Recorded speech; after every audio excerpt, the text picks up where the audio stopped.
DTV news కి స్వాగతం. గతంలో ప్రభుత్వ ఉద్యోగులకు కేటాయించిన భూమిని గత బీఆర్ఎస్ ప్రభుత్వం స్వాధీనం చేసుకుని 4000 మంది రిటైర్డ్ సర్వీస్ ఉద్యోగుల పొట్టకొట్టిందని Bhagyanagar NGO Gachibowli mutual aided corporation house society అధ్యక్షుడు సత్యనారాయణ గౌడ్ ఆవేదన వ్యక్తం చేశారు. 2008లో శేర్లింగంపల్లి మండలం గోపన్నపల్లిలో సర్వే నంబర్ 36-37లలో 189 ఎకరాల 11 గుంటల స్థలాన్ని ఉద్యోగుల ఇండ్ల స్థలాల కోసం అప్పటి కాంగ్రెస్ ప్రభుత్వం కేటాయించిందని ఆయన తెలిపారు. అయితే ఈ స్థలాన్ని గత కేసీఆర్ ప్రభుత్వం 2014లో స్వాధీనం చేసుకుందని అన్నారు. హైదరాబాద్ బషీర్బాగ్ ప్రెస్ క్లబ్లో ఏర్పాటు చేసిన సమావేశంలో సొసైటీ డైరెక్టర్తో కలిసి ఆయన మాట్లాడారు. ఉద్యోగులను మోసం చేసిన బీఆర్ఎస్ పార్టీని గత ఎన్నికల్లో ఉద్యోగులందరూ సరైన గుణపాఠం చెప్పామన్నారు. ప్రజాప్రభుత్వం అని పేరు తెచ్చుకున్నటువంటి కాంగ్రెస్ ప్రభుత్వం అయినా కానీ తమకు న్యాయం చేయాలని కోరారు. 2008లో అప్పటి ముఖ్యమంత్రి వైఎస్ రాజశేఖర్ రెడ్డి సొసైటీలో శంకుస్థాపన చేశారని, ఇప్పటి ముఖ్యమంత్రి రేవంత్ రెడ్డి ఆ భూములను తమకు తిరిగి కేటాయించి ఉద్యోగులను ఆదుకోవాలని వేడుకున్నారు. ఇటీవల కొంతమంది ఏపీకి చెందిన ఉద్యోగులు తమ సొసైటీపై ఆరోపణలు చేస్తున్నారని, సొసైటీలో ఎలాంటి అవకతవకలు జరగలేదని, ఈ అంశంలో తాను ఏ విచారణకైనా సిద్ధమని సత్యనారాయణ గౌడ్ స్పష్టం చేశారు. 4000 మంది పెన్షనర్స్ సర్వీస్ ఉద్యోగులతో రిక్వెస్ట్ చేస్తాను సార్. మీకు గత ప్రభుత్వం ల్యాండ్ రిజ్యూమ్ చేసుకుంది. ఉద్యోగులను సంఖ్యలు పెట్టుకుని ఒత్తిడి కూడా ప్రేమ అనుకున్నాం, కానీ అది మోసపోతుందని అనుకోలేదు. మరి ఆ ప్రభుత్వం తీసుకుని ఎన్నో ప్రయత్నాలు చేసినప్పుడు కూడా లీగల్గా అది రాదని తెలిసి మరి ఆ ప్రభుత్వం మాకు ఇవాళ రేపని మోసం చేసింది. మరి గతంలో ఈ ల్యాండ్ ఏదైతే ఉందో వైఎస్ రాజశేఖర ముఖ్యమంత్రి శంకుస్థాపన చేసాడు.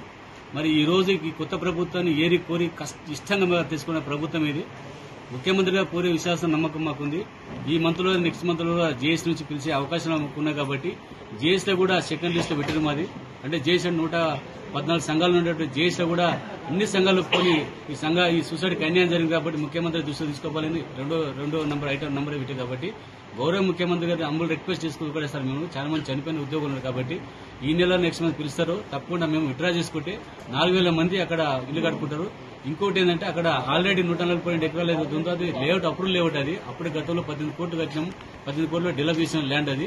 దీన్ని దృష్టిలో పెట్టుకుని మా ఉద్యోగులంటే మీరంటే మేము ఉద్యోగులను ఏ ప్రభుత్వంలో ఆ ప్రభుత్వం పనిచేస్తాం, కానీ గత ప్రభుత్వంలో భయపడి పనిచేస్తాం. ఈ ప్రభుత్వం ఇష్టపడి కష్టపడి పనిచేస్తామని మీడియా ముందు తెలియజేసుకుంటాము. కొంతమంది మెంబర్ కానిటువంటి వ్యక్తులు సొసైటీ మీద బురదలే అవకాశాలు చేస్తా ఉన్నారు. వాళ్ళ రిక్వెస్ట్ చేస్తా ఉన్నాను, అమలు రిక్వెస్ట్ చేస్తా ఉన్నాను. మీకు కావాల్సిన సొసైటీకి రండి, సొసైటీలో మాట్లాడండి. సొసైటీ మెంబర్ ఏమైనా తప్పు చేసి తీసేసే రైట్ సొసైటీకి ఉంది. 2009లో బయల ప్రకారం తీస్తా ఉన్నాం.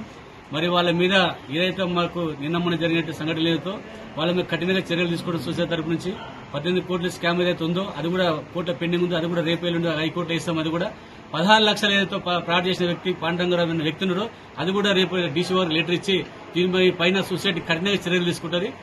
ఉపేక్షించే సమస్య లేదు. ఏ తప్పు చేస్తే సొసైటీ గురించి తప్పు చేస్తే డిస్ట్రిక్ట్ కోఆపరేటివ్ ఆఫీసర్ ఉంటారు, దాన్ని ఎంక్వైరీ అవుతుంది. ప్రతి సంవత్సరం కూడా ఆడిట్ అవుతుంది, ఆడిట్ చేస్తారు. ఆడిట్ తప్పుంటే మరి దానికి మెమోలు ఇస్తారు. ఆల్రెడీ మెమోలు లేకుండా గత ఉమ్మడి ఉన్నటువంటి సొసైటీ 6 సంవత్సరాలు చేయకుంటే మేము వచ్చిన తర్వాత 6 సంవత్సరాలు ఆడిట్ చేపించిన అప్ టు డేట్ క్లియర్ గా ఉంది. ఈ తర్వాత ఎవరైతే పాండంగారావు కొంతమంది వ్యక్తులు ఉన్నారో వాళ్ళు పోయి డిస్ట్రిక్ట్ కోఆపరేటివ్ లెటర్ అయితే దాని ఎంక్వైరీ కూడా అయింది. దాని ఎంక్వైరీ ఇప్పుడు కూడా తాను ఉంది. ఎన్ని సొసైటీనే కానీ ఇలాంటి సొసైటీ లేదని చెప్పి నాకు రిపోర్ట్ ఇచ్చారు. అలాంటి సొసైటీ మీద బుద్ధలు కరెక్ట్ కాదని తెలియజేసుకుంటాం. ఏదో ఆరోపించిన వ్యక్తులతో వదిలిపెట్టే సమస్య చట్టపరంగా చర్యలు తీసుకుంటాం.